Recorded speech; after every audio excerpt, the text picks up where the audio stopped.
Hello po, magandang hapon. Update po tayo. Ito po yung Amy Row House na project namin dito na halos malapit na rin po siyang matapos. Ayan.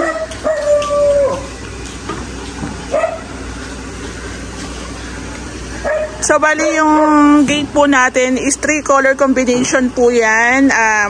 Black yung pinaka-frame. Tapos yung mga design po, white tsaka silver gray. Tapos naka-deco stone din po tayo dyan. Then ang pinaka-moldura natin is gray na lang daw. Ayan. Actually, nung nag-start kami nito, ang usapan namin ni Sir is black and white. Pero parang konti lang yung pinaka-black namin. Parang mas marami kami ng gray eh. Pero mas okay na lang din kasi mas napanindigan mo yung isang kulay. Hindi yung halo-halo. So, bali napansin ko po naka-install na rin po yung mga ilaw ni Sir. Mas prepared ko po yung ganitong ilaw. Hindi po kasi siya takaw pansin. Kumbaga, makita ng bata, parang hindi papansinin, parang hindi paglalaruan. Unlike po dun sa mga medyo malalaki, agaw pansin kasi minsan hinahawakan ng bata o kaya minsan nilalambitinan kaya nasisira. So, ako rin, advice ko lang din, pag gumamit po kayo ng deco stone, mas maganda isang design na lang para magamit nyo lahat, walang masayang. Actually, ito nga po is kinulang nga siya. Pero ang magiging diskarte namin dito sa pinakababa is lagyan na lang po siya ng plant box. Ayan, para ma-hide lang po yung kulang. Ayan. Kasi kung bibili pa kami, pag bibili pa po kami ng isang box, hindi po kasi yung per piece, per box po. Marami naman po siyang sosobra. Ayan. So, mas maganda isang design lang.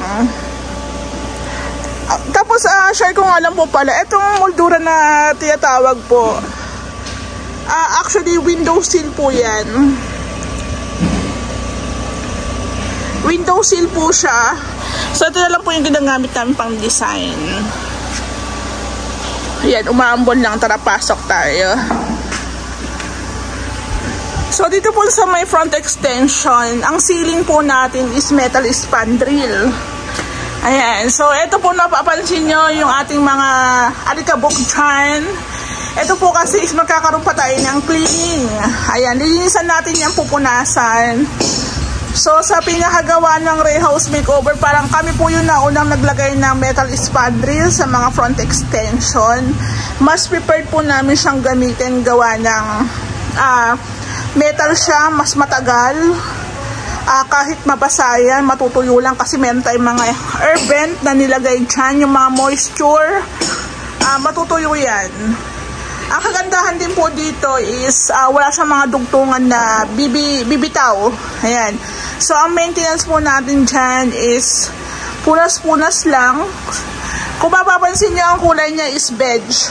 Siguro kung trip lang natin siyang pinturahan ng white, black o gray. Kung trip lang natin, for example pwede siguro. Meron naman tayong mga may mga pintura naman tayong pang metal, diba? Ito po kasi sa in-orderan ko na metal spandrel. Ang available color niya is white, beige, light brown, tsaka dark brown. Ayan. So, yung iba, akala nila pag spandrel, parang ang mahal. Actually, mas mura po siya. Mas mura po siya kaysa sa PVC panels. Yet, mas tatagal po siya. Hindi ko naman sinasabing hindi po masisira yan. May pagkasira rin po yan. Pero, mas matagal o mas mahaba po ang buhay. Iniiwasan lang po kasi namin ang paggamit ng mga fencing board o hardiplex. Kasi nga, pintura, diba? Tapos, sa init, sa ulan, bibitaw yung mga dugtungan. So, masakit sa mata. Yun ang iniiwasan namin. So, dito siguro kung bibigyan ko to ng percent, yung unit nila, Sir, siguro nasa 90% na po kami. Meron pa kasi tayong tinatawag na cleaning tsaka overall retouch. Ayan. Actually, itong pinakalabas, wala pa itong pintura. Pero may nakaredy na po kami dyan. Tapos nung sa ating nga po pala, pina-installan na rin po ito ng split type na AC. 1.5. So dito po yung naging daan po ng tubo. So hindi ko lang po alam kung paano namin ito ma-hide, pero siguro ganyan na siya. Pero kung lalagyan po natin yan dyan ng ako siguro kung dito ilalagay yung ilaw, medyo hide na po yan pag dito natin ilagay yung ilaw natin. Ang ilaw po kasi natin dito is spotlight. Spotlight po, hindi po natin bubutasin o maglalagay tayo dito sa may metal spandrel ng ilaw. Dito na po ang ilaw natin sa may wall. Ayan. Siguro kung ako tatanungin, dito na lang sa may malapit po sa may sa tubo. Pero ito naman po kasi is pipinturahan po natin yan ng color ng deco stone tsaka color po ng niluminga. Ayan. Kaya siguro sasabay na rin po yan sa pintura. Ayan. So meron pa tayong mga cleaning. Ito sa klika. Sa perienda na. So kung mapapansin nyo, sa unang gawa, iba po yung mga gumagawa, starting, pagdating ng finishing, ayan, sila Ray, sila Kuya Joseph Pintor, sila Kuya Limuel. So konti-konti niyang nababawasan at saka iba-iba na rin po ang gumagawa. Etong pinto natin, pipinturahan din po natin to. Alam ko meron na tong doorknob. Andyan na. Andyan na. Oo. So, yung unang usapan namin dito ni Ma'am is black and white. Pero, during, sabi ko nga sa inyo, minsan kahit may plano o wala, nagbabago po talaga ang muka ng renovation. Pero, ang ganda ng kinalabasan. Aspect ko nga, alam nyo naman sa parang sumikat ang Ray House Makeover sa pintura na gray. Doon po talaga kami nakilala. Ayan. Minsan kasi yung iba na nanawa na sa white, kaya mas bet nilang gamitin yung mga light gray, mga dark gray. So, depende. Parang common na kasi yung mga green, blue, di ba? Common na siya. So, imagine, ilang months din po ito. Pero ito po kasi, kahit ilang months na po yung tinatakbo nito, wala kaming problema ni client. Kasi unang-una, hindi daw sila nagmamadali. Second, nakakapag-ipon pa si mama. Ayun, di ba? So hindi, sabi ko nga sa inyo, mas magaan sa part namin yung hindi kami nirarush. Kasi nakakabuelo kami ng maayos, hindi kami nai-stress. Kasi sa totoo lang sa Ray House Makeover po talagang, marami po talaga kaming hawak na projects. Nagkakasabay-sabay gawa ng, sabay-sabay din po ang release ng permits o sabay-sabay din po ang paggawa. So pansinin nyo, meron na tayong mga ilaw. Ayan. Yung ilaw po dito, tsaka dito sa cove natin, na-order ko na, parating na, waiting lang tayo. Tapos, isa rin sa pinagmamalaki namin talaga, yung ceiling namin, yung paggamit po ng PVC panels. Ayan. So, may nag-comment po sa vlog ko, lulutong daw o matutunaw daw yung PVC panels. Sabi niya. Pero hindi ko na niya-replyan. Ito po kasing gawa namin. Meron na itong insulation. Kung babalikan nyo po yung mga nauna namin vlog, meron na po itong insulation. Meron pa po itong pine board. Tsaka yung ating PVC panels. Kumbaga patong-patong. Hindi po namin siya talaga dinirect. Magastos at the same time matrabaho sa amin, pero mas gusto namin yung pangmatagalang gawa, medyo tatagal na gawa. Ayan, lesson na rin, medyo nadoblehan kami sa trabaho, pero pagdating naman po sa pintura, nabawasan naman po kami. Ayan din po ang kagandahan ng paggamit natin ng PVC panels. Hindi naman nawalan ng trabaho ang pintor. Actually, nabawasan lang, pero hindi naman nawalan.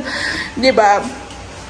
So sa amin nga mas mahirap po kasing pinturahan ang ating ceiling, lalo na taas po natin hahaguran yan.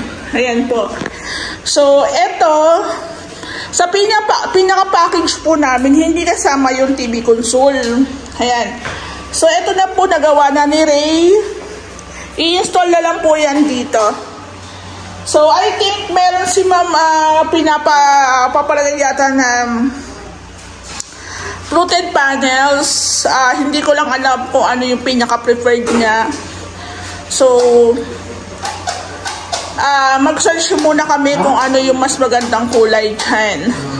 Ito nga po pala yung split type AC nila, ma'am. Ayan, binalutan muna para hindi madumihan.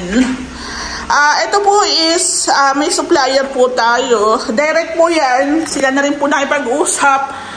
Yung presyo niyan is yung pa rin po yung presyo na sinabi ko kay client. Ayan. So, gusto nga rin nila sana dalawa. Kaso, medyo tight na sa budget. Pero madali na lang naman yan abangan. Kasi sana sa room, tsaka dito po sa may sala area, meron ng aircon. Ayan po. Di pa to na second coat, no? Hindi pa. Ayan, hindi pa tayo nakapag second coat. Dito po, meron na tayong baseboard. Meron po tayong baseboard paint dito. Baseboard paint, tsaka yung cornisa natin, same lang po ng kulay yan. Neutral gray. Tapos yung mga ilaw po namin, yung pin lights, kami lang po ang bumili kasi alam naman namin yung standard na ginagamit namin. Pero pagdating po sa mga center light, si client po talaga ang nagde-decide kung ano po yung final nilang gagamitin. Ayan. So, tiling works, tapos na tayo. Painting work, tsaka linis, okay na. Yan na po ang mga susunod nating gagawin. Ito po yung kwarto. Ito po is wala pang doorknob. Ayan. So, meron si ma'am prepared na pinakapinto. Kaso, sabi ko nga, kung may AC tayo sa loob, mas maganda yung ating pinto is sealed na sealed talaga. Ayan. Okay na rin po ito. Kung gusto ninyong palitan, pagdating ng araw, pwede naman. At least meron tayong temporary na nakalagay. Ayan, na-install na siya. Doorknob na lang po ang kulang neto. Ayan o. So again, kung makikita nyo sa pinakagawa namin, mas prepared po namin ang concrete partition. Para kahit maglagay ka ng frame, maglagay ka ng salamin, carry, kaya po. Tapos naglagay na rin po si Rayleigh ng door stopper. Pwedeng sabitan. Ayan, para hindi po bumaldog yung ating pinto. Ayan po siya. Ayan o.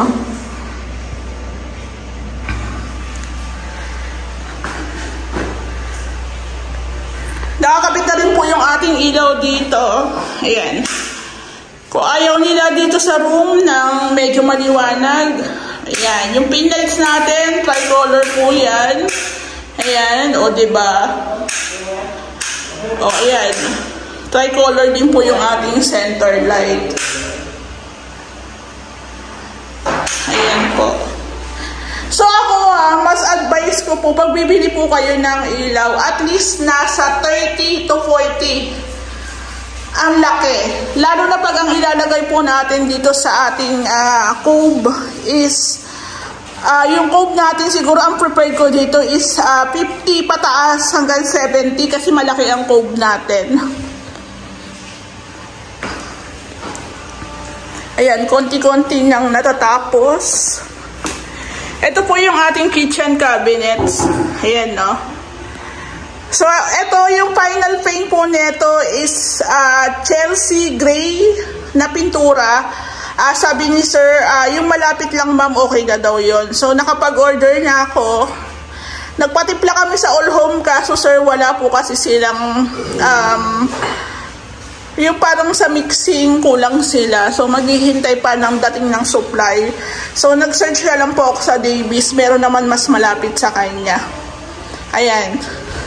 So, yung mga takip natin, okay na, naka-ready. Sa mga nagtatanong nga po pala, marine woods po ang ginagamit namin. Tapos, plyboard po yung pantakip. Medyo magaan. Ayan. Meron din po tayong ilaw dito. Ayan. Pinagtabi na po namin yung exhaust tsaka yung ilaw. Wala naman po kaso yan. Kasi sa dining natin, ay sa kitchen natin, kailangan meron tayong exhaust. Ayan. Pero Pero meron pa nga po sila ma'am rain shade na nakaabang dyan. Ayan po. So, yung lababo nakalagay na po ata o hindi pa? Hindi pa nakalagay. Ayan.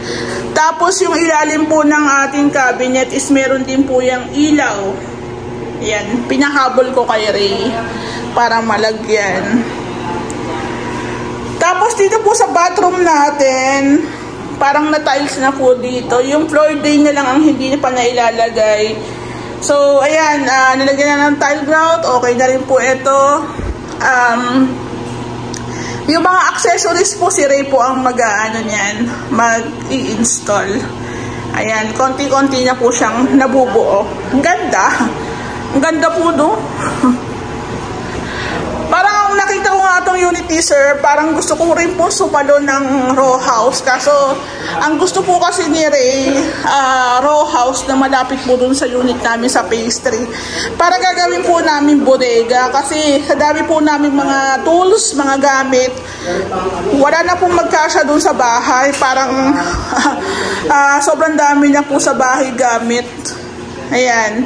So, abangan nyo to siguro mga 1 linggo na lang po ito, tapos na. Ayan. Doon po sa mga may itatanong, pwede nyo po akong i-PM kung ano po yung mga ginamit namin, kung saan po ako umorder ng mga pin lights, saan po ako umorder ng mga PVC. Pwede nyo po akong i-PM para ma-share ko po sa inyo. Lalo na taga-Cavite lang din po kayo. Ayan, konti na lang. Eto may sobra. Gagamitin nyo pa to? Sobra to?